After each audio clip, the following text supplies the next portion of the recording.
फरमाते हैं कि मैं ना मजदूर लेने गया, बगदाद के चौक में मजदूर बैठे होते थे, तो मेरी उन मजदूरों में से ना एक नौजवान बच्चे पे नजर पड़ी।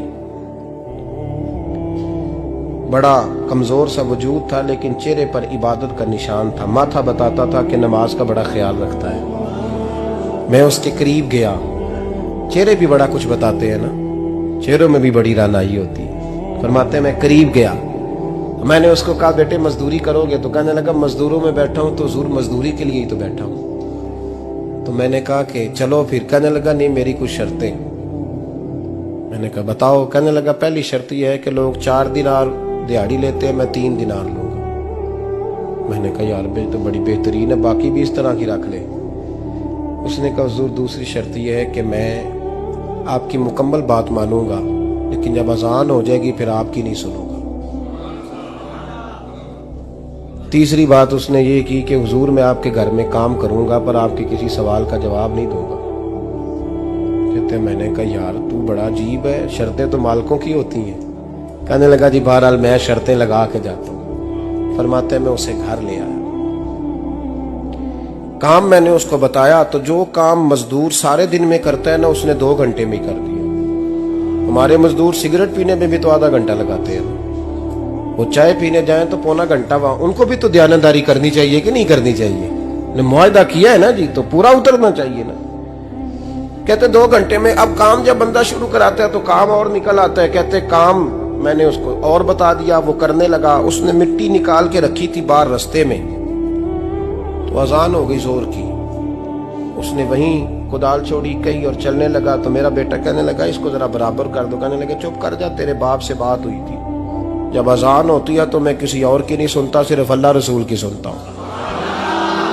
कहते मस्जिद चला गया, नमाज पढ़ के आया तो दोपहर का वक्त था। मेरी बीबी कहने लगी इसको को खाना खा ले। कहते हमने कहा खाना खा लो, तो कहने लगा मैंने रोजा रखा, रमजान भी नहीं था, नफली रोजा रखा हुआ।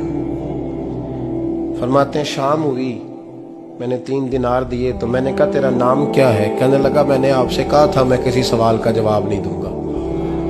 तो वो चला गया। अगले दिन मैं फिर लेने गया उसे, काम कुछ और निकल आए, तो लोगों ने बताया वो सिर्फ हफ्ते वाले दिन आता है।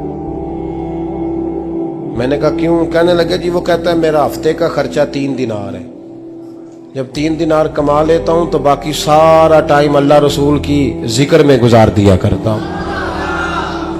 फरमाते हैं जी अगले हफ्ते मैं फिर लेने गया, मैंने पूरा हफ्ता इंतजार किया कि काम उसी से कराना है। मैं जब गया तो मैंने कहा चलो। कहने लगा मेरी शर्तें याद है ना? और मैंने कहा याद है भाई साथ चल। फरमाते हैं काम कराया, 2-3 हफ्ते वो आता रहा।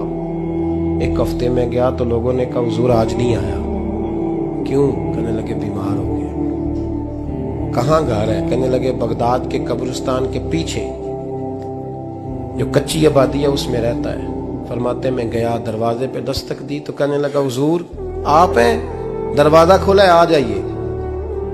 फरमाते हैं मैं अंदर गया तो मैंने कहा तुम्हें कैसे पता चला मैं आया हूँ? कहने लगा हुजूर अल्लाह वाले हो, आप नहीं आना था, वरना अमीर तो गरीबों का पता लेने कोई नहीं आते।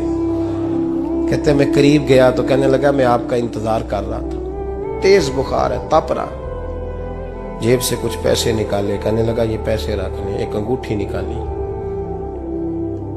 कहने लगा हुजूर आज रात को मेरा इंतकाल हो जाएगा, इन पैसों का कफन खरीद के सुबह जनाजा पढ़ के मुझे दफन कर देना, और जब दफन करो तो ये अंगूठी लेके असर के बाद हारून रशीद के पास जाना। आप उसे कहना मैंने मिलना है, पर वो आपको टाइम नहीं देगा।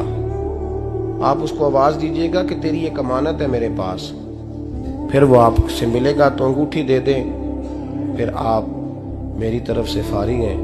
हजरत फरमाने लगे तेरा नाम? और कहने लगा हुजूर वक्त थोड़ा है, आज रात मैंने जाना है, बड़ी लंबी माफी मांगनी है रब करीम से, अगर मुनासिब समझे तो मुझे अपने रब से तन्हाई कर दे दे। फरमाते हैं मैं आ गया, पर उसकी बातों ने मुझे सारी रात सोने नहीं दिया। फरमाते हैं सुबह बड़ी मुश्किल से सूरज निकला, मैं गया दरवाजे पे हाथ रखा तो दरवाजा खुला हुआ था। अंदर दाखिल हुआ तो खुशबुएं मेरा इस्तकबाल कर रही थी। जब चेहरे से कपड़ा हटाया तो उसका तो इंतकाल हो चुका। इंतकाल हो चुका है, ऐसे है जैसे किसी का दीदार करके सोया। कहते मैं तो 2 आदमी ले गया था जनाजे पे, पर पता नहीं दुनिया किधर किधर से आई, कहां कहां से। अखां जदों मीटियां जमाना मैनू रोवेगा, अपना ते अपना बेगाना मैनू रोवेगा। फरमाते हैं मैं तो 2 बंदे ले गया था, पर पता नहीं मखलूक कहां कहां से आई। जनाजा पड़ा, दफन किया। हारून रशीद के पास में असर के बाद गया, मैंने बुलाना चाहा पर बादशाह था, मेरी तरफ देखा ही नहीं। मैंने उसको कहा तेरी ये कमानत मेरे पास है। फरमाते हैं वो मुझे कोने पे ले गया, क्या बात है, कमरे में बुलाया, मैंने अंगूठी दी। हारून रशीद तो चीखे मारने लगा, कहने लगा अंगूठी वाला कहाँ है? मैंने कहा वो तो इंतकाल कर गया। कहने लगा मुझे कब्र पे ले चल। कहते मैं कब्र पे लाया तो वो लेट गया, तड़प के रोने लगा। मैंने कहा मेरा कलेजा फट जाएगा, ना उसने कुछ बताया ना तूने बताया, ये कौन था? तो हारून रशीद कहने लगा ये मेरा बेटा था। मैंने कहा तेरा बेटा और मजदूर?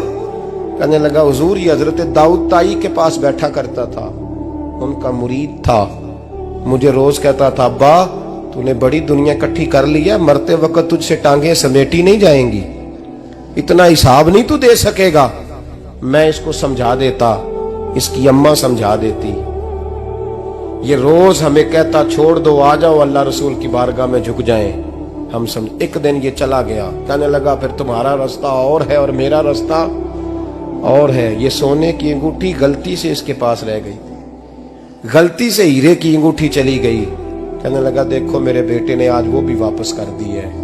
फिर तड़प के कहने लगा हारून रशीद था तो ये मेरा बेटा, पर मेरा मुर्शद निकला, मेरा पीर निकला। भाई जिंदगी तो बड़ी थोड़ी है ना। बाबा साहब ने कहा था उठ फरीदा सुत्या, और दाढ़ी आ गया ही पूर, अग्गा नेड़े आ गया, पिछा रह गया ही दूर। उठ फरीदा सुत्या, खलकत वेखन जा, मते कोई मिल जाई बख्शिया ते तू ही बख्शिया जा। उठ फरीदा सुत्या, झाड़ू दे मसीत, तू सुते रब जागदा, तेरी डाडे नाल परीत। मेरा रब हमें भी अपनी बारगाह में कबूल फरमा।